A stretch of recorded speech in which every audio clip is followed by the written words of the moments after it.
월급으로 시작하는 투자, 양 트레이너입니다. 부모님한테 대출 얘기 꺼내본 적 있으세요? 대출은 위험한 거야.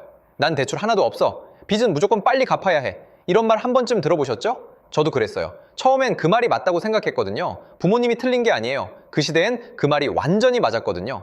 하지만 부모님 시대의 대출과 현대의 대출을 비교해 볼 필요가 있어요. 부모님 세대의 대출 이자와 지금의 대출 이자가 완전히 다르거든요. 1960년대에는 정기예금 금리가 연 30%였어요. 예금 금리가 30%면 대출 금리는 그보다 높았거든요. 1998년이 되어서야 처음으로 한 자릿수 대출 금리 시대가 시작됐어요. 생각해보세요. 연 20%부터 30%까지 이자를 내면서 대출을 유지하면 원금 갚는 속도보다 이자가 더 빠르게 쌓여요. 그 시대의 대출이 무서운 건 당연했어요. 지금은 달라요. 물론 지금도 금리가 낮다고 할 수는 없어요. 상품과 조건에 따라 다르지만 주담대 금리는 현재 4%에서 5%대 수준이거든요. 많게는 6%를 받기도 합니다. 근데 부모님 세대의 20%에서 30%와 비교하면 완전히 다른 세계예요. 같은 대출이라는 단어를 쓰지만 그 시대와 지금은 완전히 다른 얘기거든요. 이따가 이 숫자가 왜 중요한지 얘기해 드릴 텐데요. 그게 핵심이에요. 먼저 한 가지 짚고 갈게요. 이 영상은 대출을 받으라는 얘기가 절대 아니에요. 대출을 갚지 말라는 얘기는 더더욱 아니에요. 내가 감당할 수 있는 수준의 대출을 전제로 한 번쯤 이런 고민을 해봐야 하지 않을까 그 얘기를 하는 거예요. 그 고민의 시작은 이거예요. 지금 내가 내는 이자가 과연 순수한 소비일까요? 여기서 인플레이션을 같이 봐야 해요.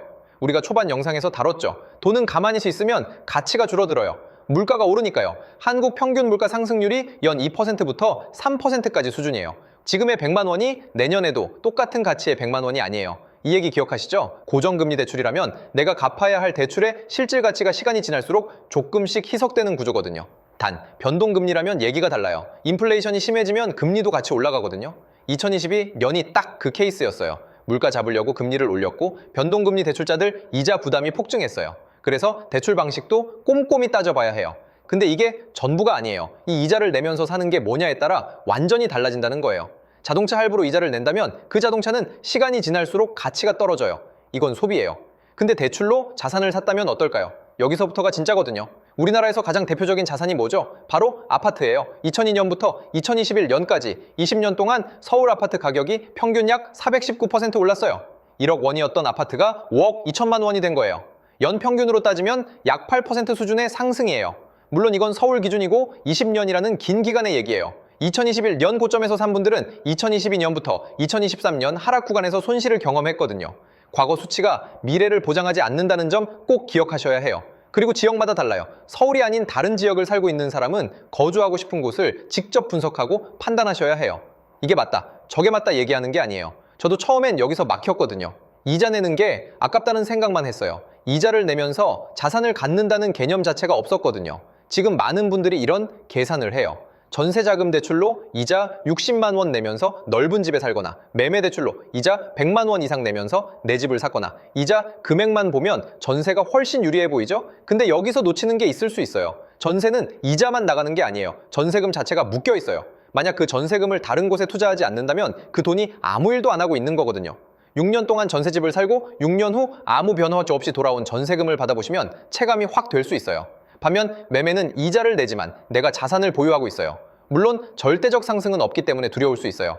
그치만 제가 이 영상을 만든 목적은 대출과 자산에 대한 시각을 지금보다 더 다양한 방향으로 생각해 보길 바라는 마음으로 만드는 거예요.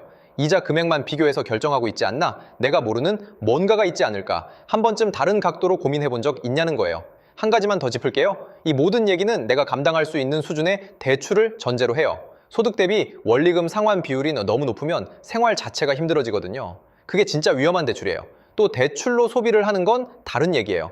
현금 가치가 떨어지니까 대출 받아서 비싼 차 사고 해외여행 다니자는 얘기가 절대 아니에요. 정리하면 이렇습니다. 부모님 세대의 대출 이자와 지금의 이자는 달라요.